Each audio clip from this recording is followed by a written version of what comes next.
What I just did there was fake pronation. It might have looked okay, but in reality it didn't benefit my serve at all. The topic of pronation is very important to me, and this is a question I get frequently asked from my students. And the reason why it's so important is that I want you to serve better, and you will not be serving better if you're consciously trying to pronate. Fake pronation takes place every time you consciously try to pronate. You will not be able to get the timing right, and you will do it too late. I made a video illustrating the time span between the pronation into the contact and the continuing pronation. I'm going to put it in the description below. You can check it out if you like. And this video is great because it shows you how short this time span is. It's literally milliseconds, a blink of an eye, a snap of a finger. You literally cannot see it with the naked eye. So what you have to realize, if you try to make a conscious mechanical adjustment to the angle of your racket in this time zone, this is humanly impossible to do. There are two things that will happen if you consciously try to work on pronation. Number one, you will have to slow down your serve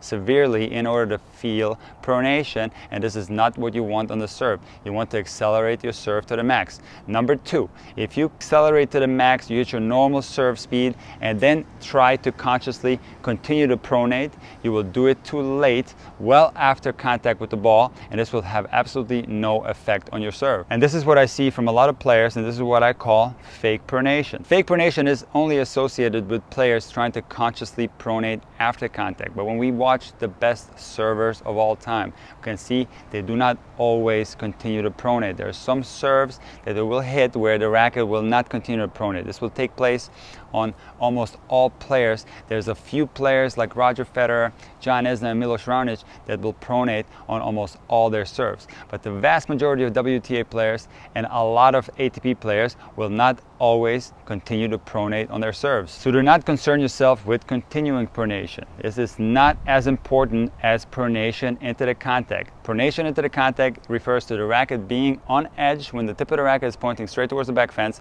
and then the pronation into the contact occurs, and this is what every high-level player has in common. So this is a very important piece of the serve. So you're probably asking yourself, how do I pronate into the contact? Well, it's not something you're going to do with a tip or a trick and get it done in one day. This is something that might take a lifetime to develop. You will need all the proper serve fundamentals. You will have to apply all the power sources, because pronation into the contact is a direct result of the correct fundamentals and serve acceleration. So no matter how hard you try to do this, and you can try to hit balls with the edge of your racket, none of that will help. Once you start doing your regular service motion, it will go back to you opening the racket face too early. So you will have to be patient. Don't try to get this done in a month. Give yourself a couple of years. What I recommend to my players is to try to serve 500 serves a week. If that's too much, try to do 250 serves a week. And if you multiply that by a month, we're looking at 2,000 serves if you're doing 500 a week, and then multiply that by 1 year, 2 years, 3 years. Now you're getting a lot of serves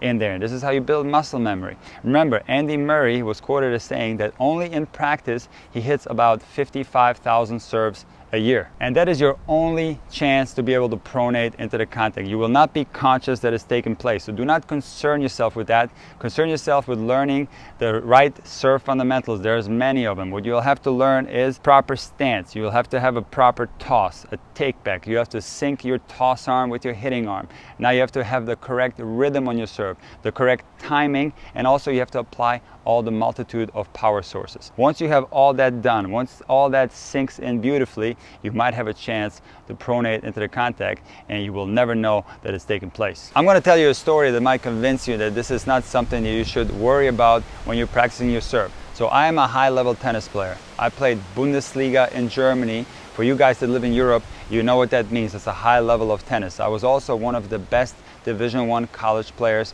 in the United States. My best shot is my serve. I had one of the best serves in college. Now think about this. When I started teaching, this is when I started finding out about all the technical elements of the service motion. I started studying the serve. So think about it this way. I spent my entire career not knowing what takes place in this area of the serve where we're pronating into the contact and continuing to pronate. I did not even know what these terms meant. So what that means is I had all the correct fundamentals and all the things that had taken place in this part of the serve where things are happening so fast, I was not conscious of, and it was never in my mind. So think of it this way: if I was able to achieve a high-level serve without even knowing what pronation means, that means that you should do the same thing. You should try to learn the fundamentals, and you have to, most importantly, get a lot of repetitions in. If you do that, then you will have a chance to be just like me and not be conscious of what is taking place when the racket accelerates to the max.